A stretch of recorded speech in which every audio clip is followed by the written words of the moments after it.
Hey guys, thanks for tuning in. So today we're going to be reviewing the FreeX GPS quadcopter. This one is going to be kind of a competitor to some of the more cheaper, affordable GPS style quadcopters that have return to home functions and all that kind of stuff. So what we're going to be doing today is basically taking this out of the box, kind of putting it all together, doing a full inspection on it, like an in-depth inspection, kind of like I normally do, and see what this one's all about. And then in the next video, we're going to take it out to a flight test and do a flight test in the park, put it through all of its functions and see just how well it handles all of its functions. When the flight test is ready, I'll have a card pop up here on top, so you can go click on that anytime during the video, and it will take you to the flight test when that's ready. So let's go ahead and unbox this thing and see what it's all about.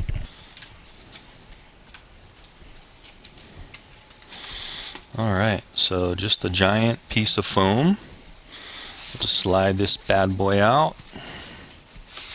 Okay, so it looks like nothing else is in the box except this giant piece of foam here. So it looks like we have our instruction manual on top, which also has gimbal functions. We'll open that in a sec. And I'm just going to take everything out around the quad first, and then we'll get back to the quad and talk about it. So on the left side here, we've got 4 propellers. It looks like they're self-locking propellers that will allow you to just screw them right on without any kind of nuts to tighten. And over here we've got a bunch of just little Allen screws, spare screws, maybe some gimbal screws as well. On this side we have this little looking GoPro adapter, so you could maybe connect the GoPro without a gimbal if you wanted to. Now in this little bottom portion we've got, okay, this looks like the USB cable that you're going to plug into your computer to do the flight control settings. Looks like a pretty short little cable, so perhaps a USB extension cable is necessary for this one, because I really don't know how you're going to plug that into your computer and be able to work with it with that short of a cable. But anyway, let's see if they give us an extension cable. So way down in this one we have, looks like these are the charging leads for the charger, and also the chargers up top in this one here. So we've got this charger just kind of wrapped in this foam paper, manual for the charger, a basic charger that actually does all the way up to 4S. You can actually choose from LiPo and Life batteries. So this seems like a pretty good charger they're including in here. A lot of options. Don't normally see a charger with this many options here. There's the balance ports here from 2S up to 4S there. And of course the 1S is just going to be plugged straight in. You're probably going to have some lead adapters for that if you want to charge different batteries. But if you do have 1S batteries, you just plug in here and it will charge it. So the wall plug is in here, and also the XT60 connector that will plug into the charger, and then the other end into your battery. Then on this side we've got the controller. So it's giving us some instructions on the front of the controller, which we'll look over in just a sec. But there's the controller. Looks like it has quite a few toggle switches on it, so that'll be interesting to figure out what all those do. And then last thing in the box is the actual quad and the gimbal, I presume, underneath. So let's just pull out the FreeX here, and we've got the gimbal on the bottom. Cool. Okay, so now that the FreeX is out of the box, let's take a detailed look at this thing.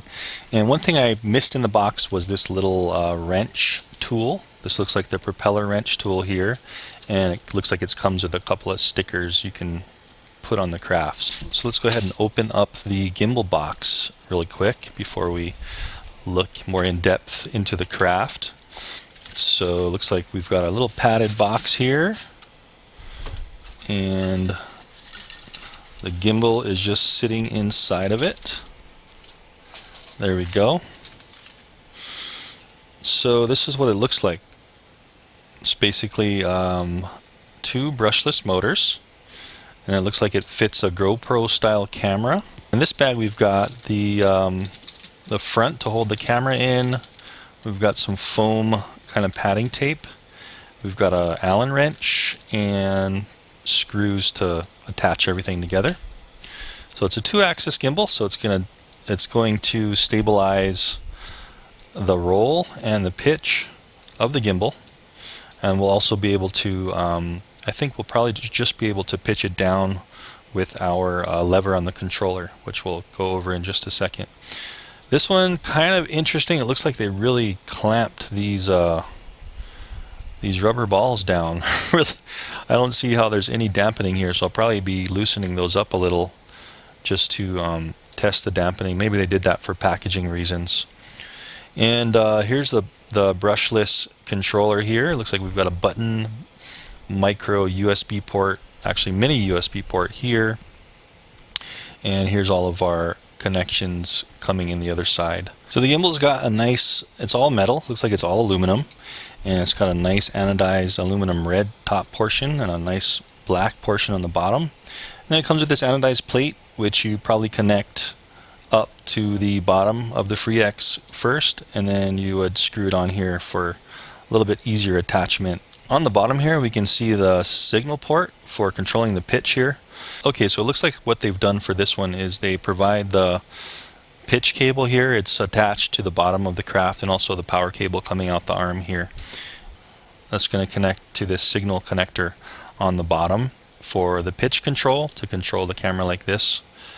And then this is going to plug in just to control the power of the gimbal. For now, let's go ahead and take a look at the craft. So here it is, the FreeX. Kind of an interesting paint job. It's like a white pearl. You can see that kind of, hopefully you can see it in the camera, but it's got kind of like a little shininess to it in the paint. Kind of like a pearl, where it kind of gives it a slight speckly shininess to it. And it seems like it's pretty durable plastic. I'm not sure how it's going to handle a crash, but it may be a little brittle, but it is definitely nice and sturdy. And looking at the motors here, there is no writing on the motors. I see no writing whatsoever. I will have the link down in the description of where you can check for the specs on this stuff. This is the back. It kind of looks like, you know, the X380 has those eyes. So my first impression of this one was, oh, that's the front, kind of like the X380, where you have the battery that goes in the mouth portion, and then you have the eyes.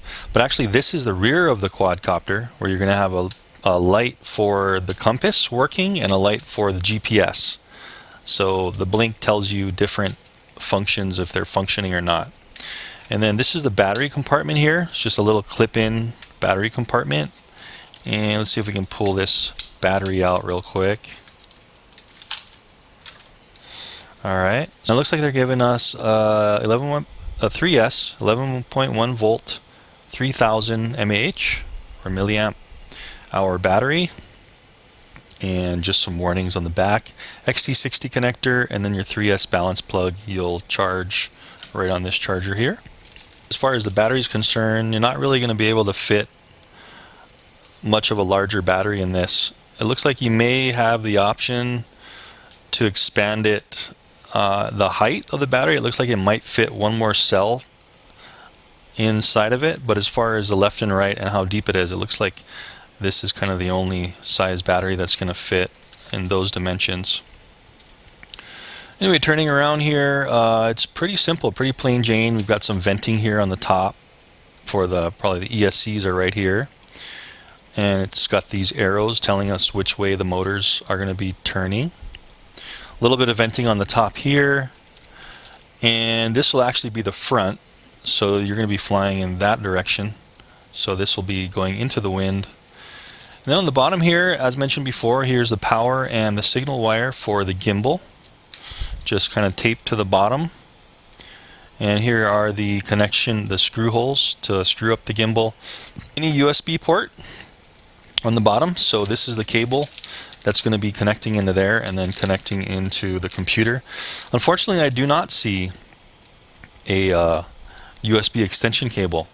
So I think I do have one laying around. I would have liked to have seen that in the box, as well as they only give you one set of props. So I would have liked also to see another set. You know, that's the first thing that when people crash, that's the first thing that, even if it tips over and the props hit the ground, that's the first thing that goes. The props will break. And if you're a beginner and your props are broken, you're going to have to get new props and you're going to be out of the flight time. So I really like to see manufacturers that include a new set of props. I'm sure it's not that expensive. And also, I don't see any propeller guards on this one. So they don't have any option for propeller guards in the box. Some aftermarket ones may fit. I'm not sure which ones. This is going to be the visual lighting of the craft. So each arm has one of these little frosted clear LED light covers. Looks like this is a dual antenna system here. It looks like kind of like what the X380 has. Dual polarization, where this one's running along the craft here and that one's running along the craft there. So it'll give you a better signal when you're turning and stuff. Anyway, that's the quad. Anyway, let's take this thing off and look at the controller. All right, so power. Trim buttons don't even work. Nothing happens with the trim buttons. We have a plus and minus here, menu and exit. Here we have a altitude is up and headless mode is down. With this switch up, it just says off. Middle position is GPS, and down position is the manually returning to home. And then it's got one more switch on the top here, and this is the Failsafe control. So actually, you don't even have to connect to your flight controller to switch your Failsafe option. So if it's up, it's just going to hold the position when you lose signal. If it's down towards you, it's just going to return home when you lose signal. So you can adjust the Failsafe from right there. And this should only apply when it goes into its signal loss. You can still go ahead and just hit this anytime, return to home all the way down, and it should return to home. This is a spring-loaded left stick, so that's how the altitude hold's going to work. Just let it go and it should lock in its position as long as the GPS is on and this is up to altitude hold there. So that should lock us in 3D space. And then we've got a couple of triggers here. This one looks like it's non-functional. Can't even move that. I believe this one is for the gimbal pitch. So you can see this slides up and down. And looking at the battery tray, at least you have something that slides in and clips instead of little screws that we've seen previously. And it looks like it has the same kind of Walkera type battery tray that takes 8 AA batteries. And it's got this kind of connector here to plug in. So I guess if you got the similar voltage, you could just plug in with this type of connector if you wanted to use a LiFe or a LiPo battery on this one. And with the sticks, you've got your throttle up, throttle down, your yaw left and right, your pitch forward and back, and your roll left and right. That's basically what the craft is going to do. I want to touch on this real quick. These props are kind of interesting. They have a flared up edge here, and I'm not sure the technique that they're trying to achieve with this. Maybe that's a better for a little bit faster flight or maybe less noise. I'm not really sure. I'm not a aero engineer, but a little bit different than the props I've seen in the past. 0938. They've got a 0938 on the propellers. So that would tell me they're 9-inch and probably a 38-degree pitch. They do look like pretty nice propellers. And these would basically go on the motors pretty easily. You just kind of look at the arrow here, which way it's going, and then make sure that you pick the arm that has the same arrow. And that's the way they're going to spin, so you want to do them the opposite way. So you want to always tighten the opposite way that they're going to spin. So they tighten really nicely, nice and easy, no binding there, nice and smooth. Okay, so per the instructions, the first thing we want to do is mount this pad on the bottom. So it's got these little holes here, just poke these holes out. That's how it's going to kind of let the screws through, match up to the bottom. And it's saying to peel off the backing and stick that onto the bottom of the craft. So I assume this is another line of defense against jello, probably. And we're just going to be putting this on so the holes line up through this little pad as best as possible. That looks pretty good. Now we just need to line up those holes on the gimbal mount and screw that into the bottom of the quad so it looks like it lines up like this. This is where we're going to go ahead and use some of the provided screws and go ahead and the Allen wrench as well, and just go ahead and screw all of these guys in to mount this thing up.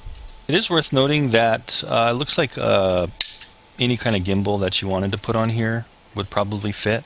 So if you had your own gimbal and you didn't want to buy the gimbaled version of this, I believe there's another model without the gimbal that you can just go ahead and buy and go ahead and put on the gimbal if you've already got one or you have a different gimbal in mind that you wanted to use.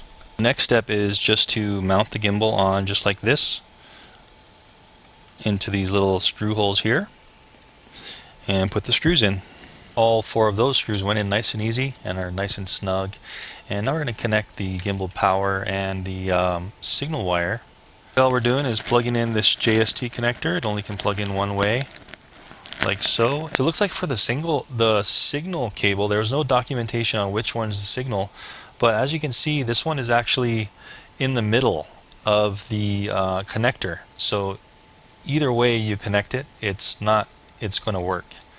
So you don't have to worry about which orientation you plug this in. Okay, so as far as the camera goes, here's the Get To I'm going to be putting in here, and all you do is slide it in. The Get To fits perfectly in the little notches on the edges, and then you just slide this little bracket over the top. Would have liked to see maybe some sort of thumb screw design where you can easily detach it and reattach it instead of having to go with these little screws and do this each time. With this design, you're actually going to have to squeeze it with your fingers as you kind of tighten that screw just to make sure the camera doesn't fall out. The Get To's in. It looks like it's in securely. That thing ain't going to fall out anytime soon. Okay, so let's boot this thing up and see how it does on the table here.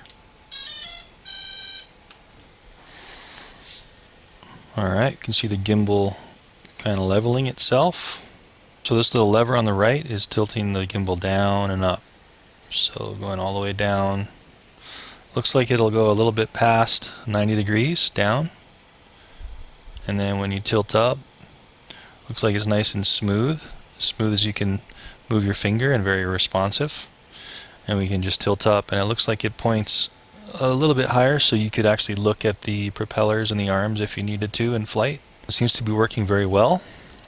As we can see, it's leveling really good and bringing it all the way up, all the way down. That seems to be doing good.